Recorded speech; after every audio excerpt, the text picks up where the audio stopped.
Parce que les sceaux sont quoi? Ce sont tous des vérités mystères. Et maintenant, quand nous sommes dans la fin des âges, Dieu a dit, je vais envoyer septième messager. Tout ce qui est tordu. Il n'y a pas l'enfer qui est éternel. C'est seulement la vie de Jésus qui est éternelle. On nous enseigne la vie éternelle. Même la plupart des pentecôtistes, les disent oui, l'enfer éternel. Tu vas brûler, ils n'ont pas la révélation. Si l'enfer est éternel, il y a deux vies éternelles. L'enfer n'est pas éternel. L'enfer a été créé. Et ce qui a été créé a une fin. Si cette terre, ça a une fin. Amen. Mais la vie éternelle qu'on appelle le Zoé, la vie même de Dieu, ça n'a pas de commencement. Ça n'a pas de fin. Maintenant, quand tu reçois Jésus, la partie éternelle dans laquelle tu es venu, reçois la vie éternelle. Les gens ne peuvent pas le voir. Mais tu sais que tu l'as. Quand la mort vient, la vie. C'est quelque chose que les gens ne peuvent pas comprendre. Mais seulement les enfants de Dieu comprennent ça. Le péché ne peut pas vous arrêter. Le péché ne peut pas vous arrêter. Si vous recevez Jésus, si vous êtes un enfant, le péché ne peut pas venir. Parce qu'entre toi et Dieu, il y a un fleuve, il y a une mer qui est fait le sang de Jésus. Maintenant, si tu es prédestiné, tu reçois la parole, tu vois tes fautes, tu le confesses, et ça tombe dans la mer. Et quand ça tombe, Dieu ne le voit plus. Alléluia. Quand tu fais mal que tu as fait ça, tu n'as pas fait ça, tu as envie de toi-même, tu es triste parce que tu as fait ce qu'il est. Cela est un signe que toi, tu as une partie de Dieu. Tu ne te lèves pas. Je fais ce que je veux. Il m'a sauvé. Je suis bon. Non, frère. Nous sommes en train d'aller vers la perfection. Tout au long d'ici, maintenant quand le prophète Branham est venu, c'est lui qui a dit au temps de Paul, il a entendu la foi. C'est la foi qui est bonne. Et les gens qui sont ici sont beaucoup. Beaucoup de monde, la puissance de cet esprit était beaucoup. Et au fur et à mesure que nous allons vers la fin, la pureté, le Saint-Esprit, ça se rétrécit. Et que voilà notre temps. Mais notre temps même est fini. Notre temps. La Odyssée, ça finit femme. Amen. Et Dieu nous a donné un temps de grâce. Il va se répandre. Il va comprendre. Dieu a laissé le Saint-Esprit. Quand le Saint-Esprit est là, alors le Saint-Esprit est en train de faire un travail. Il convainc nos cœurs. Il convainc les gens qui ont tordu leur marche. Amen. Et maintenant, quand le Saint-Esprit est là, il attire la personne. Amen. Maintenant, la trace qui est entre la tête, Jésus, et les une lame va passer dedans. Ce n'est plus beaucoup.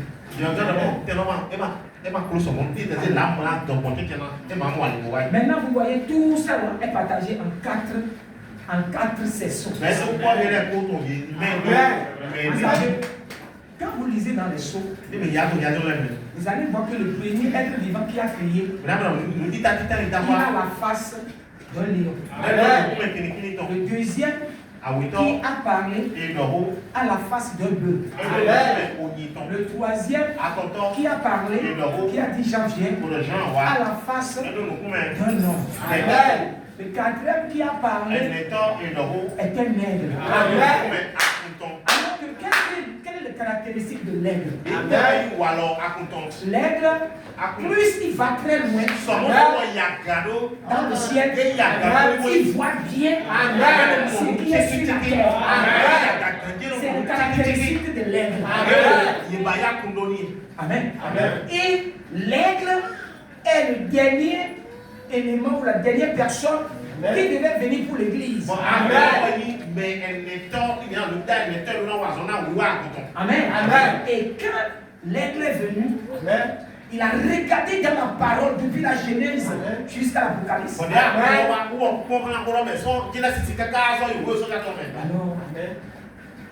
il commence à redresser, il met chaque chose à sa place. Parce qu'il a l'esprit d'Élie. Il n'est pas seulement prophète. Vous savez, Jésus même a dit de Jean. Qui est Malachie 3. Chapitre 3. Jésus a dit que qu'êtes-vous allez voir un prophète. Moi je vous ai dit, il est plus qu'un prophète. Ça c'est Malachie 3. On peut tout jusqu'à Malachie 4. Alors Jésus ne va pas dire la même chose. Si Malachie 3 plus qu'un prophète, parce qu'il est le messager qui a introduit. Alors Malachie 4, aussi il a dit que comme Jean-Baptiste a été envoyé pour préparer ma première ton message préparera ma seconde venue. Amen. Maintenant, il suffit simplement de faire ces parallèles-là. Il y a tellement, j'ai pris tellement de citations. Mais regardez bien. Ici, l'aigle, il commence à voir. Il a fait les pas éternels. C'était pas comme ça. Il a commencé, il a dit ça. Qu'est-ce que toi tu as fait? Depuis, c'est ce qu'on voit dire. Et là où les gens sont contre lui. Les pentecôtés, ce qu'ils l'aimaient. Voyez-vous les pentecôtés, parlez en langue là. Ne veut pas dire que vous irez au ciel. Ne veut pas dire que vous avez le Saint-Esprit. Qu'est-ce qu'il a fait? Il a déclenché une guerre. Donc il y a une guerre dans les seaux. Les seaux provoquent une guerre. Et ce que je suis en train de dire maintenant, c'est des guerres. Peut ne pas croire ce que je dis. Il entend cela. C'est une guerre. Il dit à ce faux prophète, le faux prophète appelle le vrai prophète faux. Qu'est-ce qu'il y a maintenant? Vous ne savez pas où se trouve le vrai. Jésus savait ça. Alors il a dit, mes brebis écouteront ma voix. Vous savez pourquoi il y a les tonnerres? Parce que Dieu a laissé les tonnerres. La voix qui est sous les tonnerres. Amen. Il dit, même au jour de la foi, à 17e ange. Amen. Il y a une voix qui a saisi quelque chose que nous n'avons pas compris, que nous ne connaissons pas avant. Il faut le dire. Vous savez, quand vous recevez la parole de Dieu, c'est un tonnerre. Amen. Merci Jésus. Vous là, quand vous marchez, Satan attaque. Quand vous marchez, on met quelque chose à voler, tu ne voles pas. Amen. On met la colère devant. Tu ne te mets pas en colère. Vous savez le son que ça donne. Dans le domaine de l'esprit, Satan lui vient. C'est lui qui vient. Il pose ces choses-là. Il peut venir. Mais lorsque ton cœur te dit, toi tu es sous les tonnerres, tu es sous la voix, tu dis je ne fais pas. Il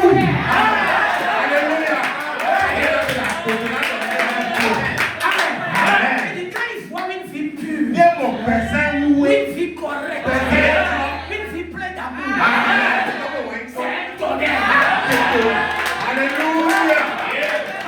Quand vous marchez, ça rayonne. Satan n'a pas peur. Les dimanches, on dit Alléluia. Seigneur Jésus, je t'aime. Tu es le Dieu. Satan devient calme. Mais ça ne lui fait pas peur.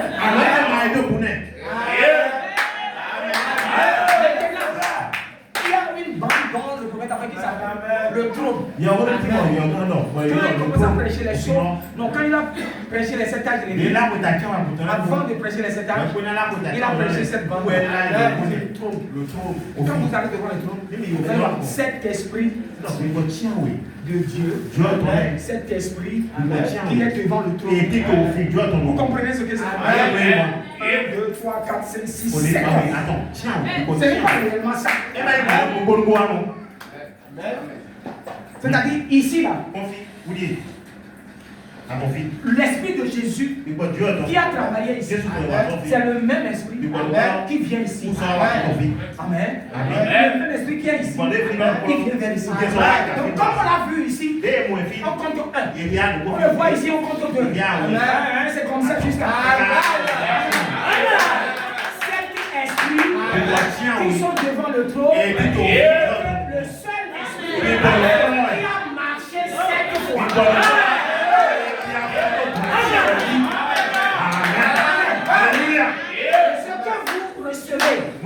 C'est que vous recevez sur votre terre. Ce n'est pas pour les pentecôtistes. Ce n'est pas pour les frères qui sont là, qui ne comprennent rien, qui ne veulent rien comprendre. C'est pas grave. Il y a des gens qui n'ont pas peur. Et quand la mort les frappe, ils disent pardon. Rien pour vous. Appelez le pasteur. Pardon. Parce qu'il est devant la mort. Il n'a pas la lumière. Il n'a pas la foi.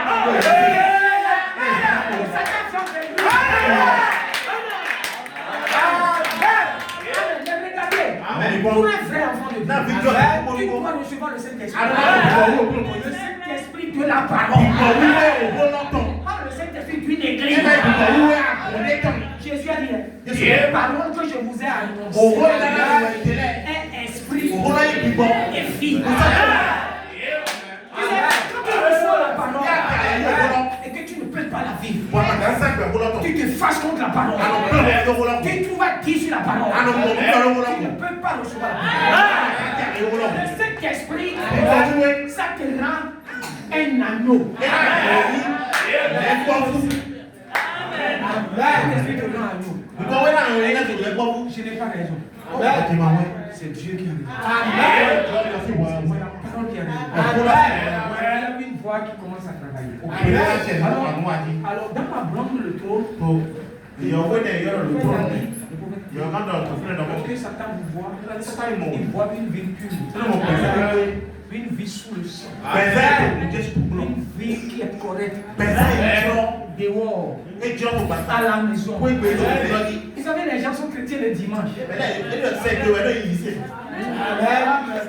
Ne soyez pas ça. Amen. Soyez chrétien pour chrétien. Amen. Tout Jésus doit être là dans le cœur. Et commence à retourner. Amen. Quand tu es mon fils, pose ton pied comme ça. Le pasteur n'est pas là. Pasteur, ma frère. Tu n'es pas vu pasteur. Quelqu'un qui m'avait dit là, il parce que j'ai voulu faire quelque chose, j'ai entendu ta voix. Et il a peur. Pourquoi moi, pourquoi il va entendre ma voix? Pourquoi? Vous savez pourquoi? Pourquoi il a entendu ma voix? Je suis l'ange de Dieu ici.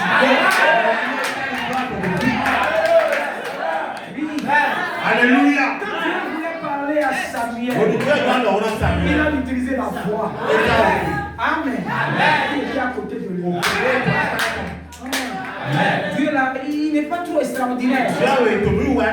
Amen. Le pasteur a dit ça. Le pasteur a dit, ah, je ne dois pas faire ça. Et les gens ils tournent derrière. Ils tournent. Amen. Donc souvent on tourne comme ça. On regarde comme ça. On regarde comme ça.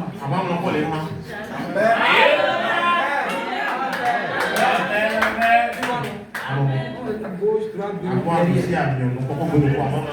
alors que le haut là est grandement.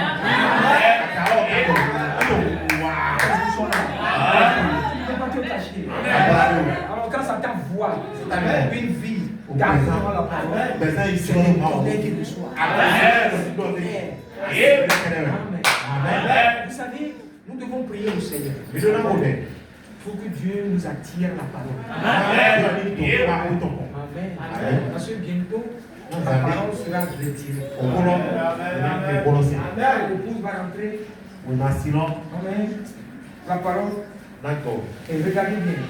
Vous savez pourquoi les tonnerres dans l'Apocalypse là, le prophète a dit quelque chose parce qu'il faut pourquoi nous devons apporter ceci. Et il a dit quoi? Il dit le tonnerre va donner la puissance et la conviction à l'épouse. Amen. Ça va donner la puissance. Alors le tonnerre c'est quoi? Amen. Mais je vais lire maintenant le secteur rapidement et puis la page 307, 306 plutôt. 306. Il dit, dans le quatrième saut, il dit, nous voyons qu'il se fait tuer par l'épée. Rappelez-vous que Jésus a dit à qui tue par l'épée. Satan a l'épée. La personne qui est sur tous les chevaux là, ce n'était pas Dieu. C'est Satan. Mais il a l'épée ici. Et le prophète a dit quelque chose ici.